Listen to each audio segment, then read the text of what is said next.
अस्सलाम वालेकुम नाजरीन, ये आप देख रहे हैं ये DHA में जो DRA कब्रिस्तान के पास जो हदूद है, यहाँ पे ये पानी कल रात से मुसलसल यहाँ पे बह रहा है और ये पूरा तालाब वगैरह यहाँ पे लगा और ये जनरेटरों से ये पानी ले करके ये लोग ये नालों में ज़ाया कर रहे हैं। तो ये वो पानी है जो कईयोबाद के हक़ पे डाका डाल करके DHA को जो लाइन दे करके वाटर बोर्ड वाले जिससे ये देखें प्रेशर, आप देखें प्रेशर इसका, देखें किस प्रेशर से ये पानी फेंका जा रहा है। अभी अचानक ये पानी अब बंद हो गया और सिर्फ प्रेशर देखें आप इसका।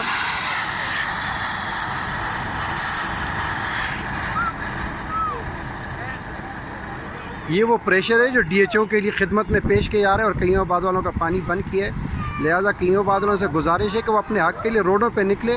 अगर वो सिर्फ कमेटियों की तरफ और पानी की लाइनों वालों की तरफ देखें तो ये पानी नामुमकिन हो जाएगा। आए देखें प्रेशर इसको कहते हैं जो प्रेशर DHA को दिया जा रहा है और हमारे यहाँ प्रेशर बिल्कुल नहीं है। तो लिहाजा ये कल रात से पानी यहाँ पे बह रहा है और सिर्फ आप लाइन का प्रेशर को आप देख लें इस पर नाज़रीन। तो लिहाजा आपसे गुजारिश है कि अपने हक़ के लिए निकलें। DHA पैसों से ख़रीदेगा और आप अपने हक़ से ही पानी ले सकते हैं। अगर आप घरों में बैठे रहे तो फिर आपको ये पानी कभी भी नहीं मिल सकता।